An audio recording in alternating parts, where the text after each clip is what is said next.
محمدلا و مبسملا و مسلیا و مسلما۔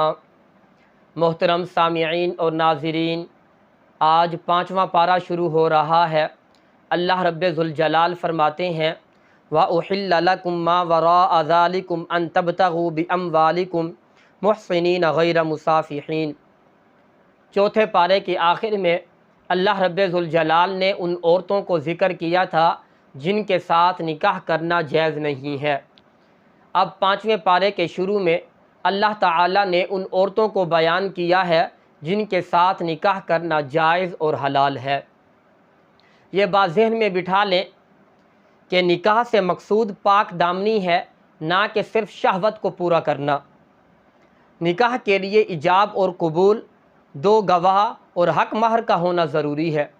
جب انسان نکاح کرے تو اس کے لیے اعلان کرنا بھی ضروری ہے تاکہ لوگوں کو معلوم ہو جائے کہ فلاں آدمی نے فلاں عورت کے ساتھ نکاح کیا ہے، تاکہ یہ دونوں تہمت سے بچ جائیں۔ یہاں پر ایک بات مزید سمجھ لیں کہ متع کیا چیز ہے۔ متع کہتے ہیں کہ کوئی آدمی کسی عورت سے کہے میں تجھ سے اتنے دنوں کے لیے اتنے مال کے بدلے نفع اٹھانا چاہتا ہوں، اور وہ عورت اسے قبول کر لے، تو اس میں نہ لفظ نکاح استعمال ہوتا ہے اور نہ ہی 2 گواہوں کی موجودگی ضروری ہوتی ہے۔ لہٰذا جس طرح زنا حرام ہے، اسی طرح متع کرنا بھی حرام ہے۔ آگے فرمایا الرجال قوامون علی النساء۔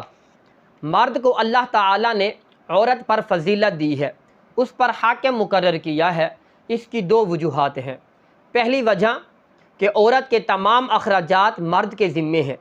دوسری وجہ تکوینی طور پر فطرت اور طبیعت کے اعتبار سے مرد کو فضیلت دی ہے۔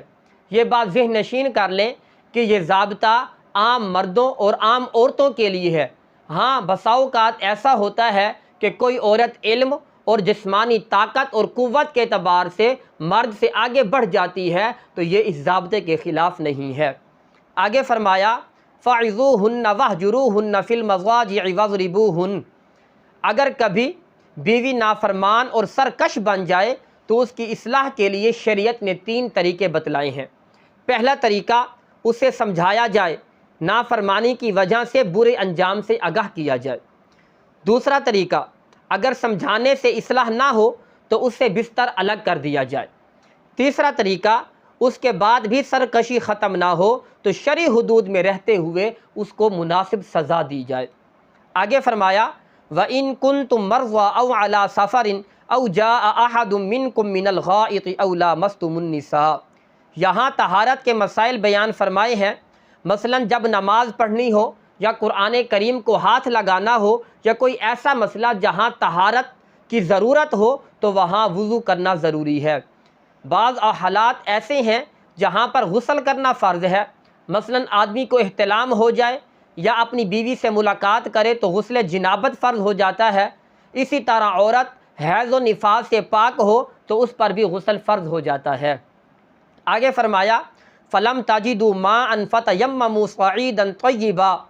اللہ تعالیٰ کا کتنا بڑا احسان ہے کہ وضو اور طہارت کے لیے ایسی چیز کو پانی کے قائم مقام بنا دیا کہ جو پانی سے بھی زیادہ آسانی کے ساتھ مل جاتی ہے، کیونکہ مٹی یہ ہر جگہ پر موجود ہے۔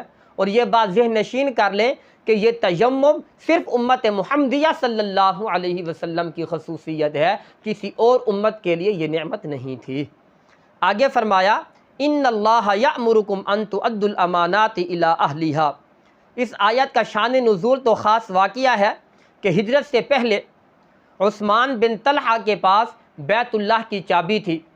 آپ علیہ السلام عثمان بن طلحہ کے پاس آئے، آ کر کہنے لگی اے عثمان بن طلحہ بیت اللہ کی چابی دے دے، میں بیت اللہ کے اندر جانا چاہتا ہوں۔ عثمان بن طلحہ نے چابی دینے سے انکار کر دیا۔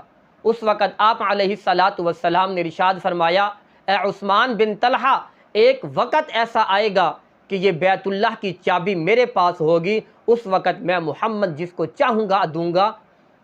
لیکن جب آپ صلی اللہ علیہ وسلم نے مکہ کو فتح کیا، فاتحانہ طور پر مکہ مکرمہ کے اندر داخل ہوئے، اس وقت آپ علیہ السلام نے بیت اللہ کی چابی عثمان بن طلحہ سے لی اور بیت اللہ کا دروازہ کھولا اندر داخل ہوئے، نماز ادا کی، جب بحر آئے تو آپ علیہ الصلاۃ والسلام نے عثمان بن طلحہ کو بلایا اور کہا اے عثمان بن طلحہ یہ لو بیت اللہ کی چابی، اور فرمایا یہ قیامت تک تمہارے خاندان کے پاس رہے گی، لیکن اس آیت کا حکم عام ہے جس کی پابندی کرنا ہر مسلمان پر ضروری ہے۔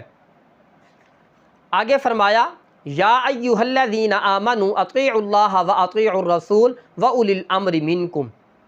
اللہ تعالیٰ نے شریعت پر عمل کرنے کے حوالے سے ارشاد فرمایا اللہ کی اطاعت کرو، نمبر 2 مصطفیٰ کی اطاعت کرو، نمبر 3 فقہا کی اطاعت کرو۔ یہ 3 باتیں کیوں فرمائی؟ اس لیے کہ اللہ تعالیٰ خالق ہے، مالک ہے، ہم مخلوق ہیں، مملوک ہیں، اس لیے کہ ہم پر لازم ہے کہ ہم اللہ تعالیٰ کی بات کو سنیں اور اللہ تعالیٰ کی بات کو مانیں۔ اور یہ بات بھی ہے کہ ہم دنیا کے اندر رہ کر اپنے ان کانوں سے اللہ تعالیٰ کو سن نہیں سکتے، اپنی ان آنکھوں سے اللہ تعالیٰ کو دیکھ نہیں سکتے، تو ہم اللہ تعالیٰ کی بات کو کیسے مانیں گے؟ اس لیے ضروری ہے کہ اللہ تعالیٰ اور ہمارے درمیان ایک واسطہ ہو، اور وہ واسطہ پیغمبر صلی اللہ علیہ وسلم ہے۔ وہ اللہ تعالیٰ کی بات کو سنتے ہیں، کوئی نبی براہ راست سنتا ہے، کوئی نبی بذریعہ جبرائیل سنتا ہے، کبھی اللہ تعالیٰ القاء بھی فرما دیتے ہیں۔ پھر ہمارے پیغمبر صلی اللہ علیہ وسلم عربی ہیں، ہم عجمی ہیں، ہم عربی نہیں جانتے۔ اگر کوئی عربی نہ سمجھتا ہو تو وہ قرآن و سنت کی تہ تک نہیں پہنچ سکتا، تو ہم نبی کی بات کیسے مانیں گے؟ اس لیے اللہ تعالیٰ نے فرمایا فقہا کی بات مانو۔ فقہا اللہ اور نبی کی بات کی تشریح کرتے ہیں، خدا کی بات کو قرآن کہتے ہیں، نبی کی بات کو حدیث کہتے ہیں، فقہا کی بات کو فقہ کہتے ہیں۔ لہٰذا قرآن نے ہمیں تینوں باتوں کو ماننے کا حکم دیا، نمبر 1 قرآن کو، نمبر 2 حدیث کو، نمبر 3 فقہ کو۔ آگے فرمایا فَإِن تَنَازَعْتُمْ فِي شَيْءٍ فَرُدُّوهُ إِلَى اللَّهِ وَالرَّسُولِ۔ اس آیت میں اللہ تعالیٰ نے حکم دیا کہ اگر تمہارا کوئی مسئلہ ایسا ہو جس میں اختلاف پیدا ہو جائے تو تم اللہ اور اس کے رسول صلی اللہ علیہ وسلم کی طرف رجوع کرو۔ علماء اکرام نے اس سے اجتہاد اور قیاس کو ثابت کیا ہے۔ آگے فرمایا وَلَوْ أَنَّهُمْ إِذْ ظَلَمُوا أَنفُسَهُمْ جَاءُوكَ فَاسْتَغْفَرُوا اللَّهَ وَاسْتَغْفَرَ لَهُمُ الرَّسُولُ۔ یہ آیت اگرچہ خاص واقعہ میں منافقین کے بارے میں نازل ہوئی ہے، لیکن اس کا حکم عام ہے۔ جو شخص رسول اللہ صلی اللہ علیہ وسلم کی خدمت میں حاضر ہو جائے اور آپ علیہ الصلاۃ والسلام اس کے لیے دعائے مغفرت بھی کر دیں تو اس کی مغفرت ضرور ہو جائے گی۔ آپ صلی اللہ علیہ وسلم کی خدمت میں حاضری جس طرح آپ صلی اللہ علیہ وسلم کی دنیاوی زندگی کے اندر تھی، اسی طرح آپ صلی اللہ علیہ وسلم کے روضہ اقدس پر حاضری اسی حکم میں ہے، جیسا کہ دیہاتی والا واقعہ مشہور ہے۔ آگے فرمایا انعم اللہ علیہ من النبیین والصدیقین والشہداء والصالحین۔ اللہ تعالیٰ نے سورۃ فاتحہ میں یہ بات فرمائی تھی کہ مجھ سے مانگو اہدنا الصراط المستقیم، اے اللہ ہمیں صراط مستقیم پر چلا، یعنی سیدھے راستے پر چلا۔ یہ صراط مستقیم کیا ہے؟ سیدھا راستہ کیا ہے؟ خود اللہ رب ذوالجلال فرماتے ہیں صراط الذین انعمت علیہم، ان لوگوں کا راستہ جن پر آپ نے انعام کیا۔ یہ انعام یافتہ لوگوں کا ذکر 5ویں پارے میں ہے، اور یہ انعام یافتہ طبقات 4 ہیں۔ نمبر 1 انبیاء علیہم السلام، نمبر 2 صدیقین، نمبر 3 شہداء، نمبر 4 صالحین۔ پہلی بات انبیاء علیہم السلام کی بات مانو تو نبی ہر علاقے میں نہیں، جب نبی ہر علاقے میں نہیں تو صحابہ کی بات مانو، صحابہ ہر علاقے میں نہیں تو شہداء کی بات مانو۔ اب یہاں سوال پیدا ہوتا ہے جب شہید ہو جائے گا، شہید ہونے کے بعد ہماری بات کیسے سنے گا؟ اگر سنے گا تو پھر ہمیں جواب کیسے دے گا؟ تو فرمایا بزرگوں کی، علماء کی، بزرگان دین کی بات مانو۔ لہذا قرآن نے ہمیں چاروں کی بات ماننے کا حکم دیا ہے۔ آگے فرمایا وَلَوْ رُدُّوهُ إِلَى الرَّسُولِ وَإِلَىٰ أُولِي الْأَمْرِ مِنْهُمْ۔ اگرچہ یہ آیت جنگ کے بارے میں ہے، لیکن حکم عام ہے۔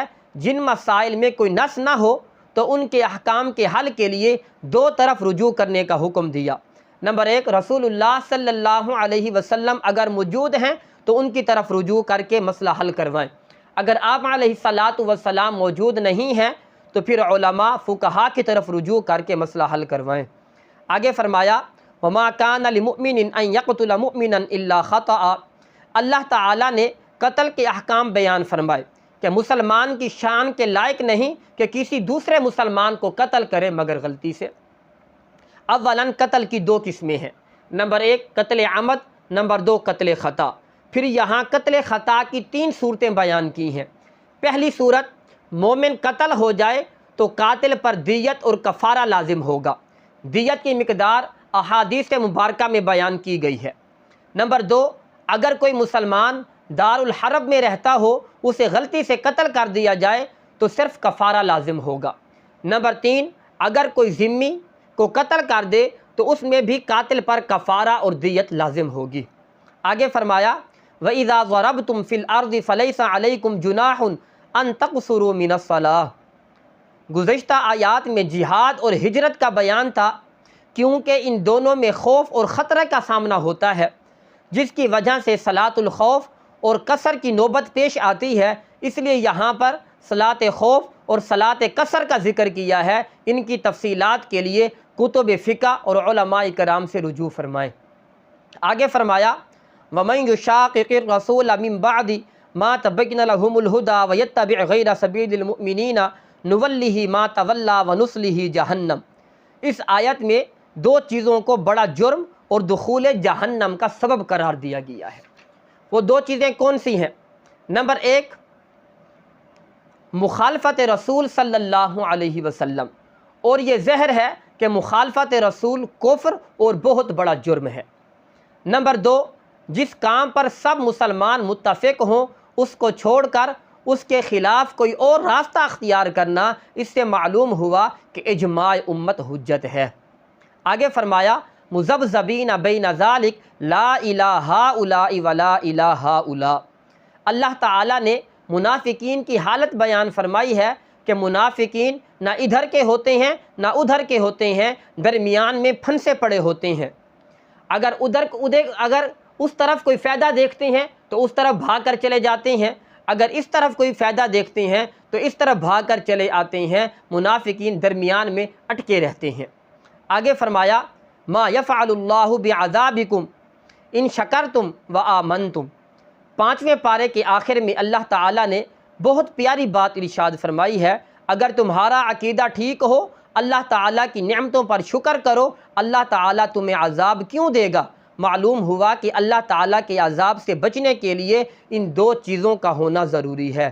نمبر 1، عقائد کا ٹھیک ہونا، اللہ تعالیٰ کی نعمتوں پر شکر ادا کرنا۔ اللہ تعالیٰ ہمیں تمام نعمتوں کا شکر ادا کرنے کی توفیق عطا فرمائے۔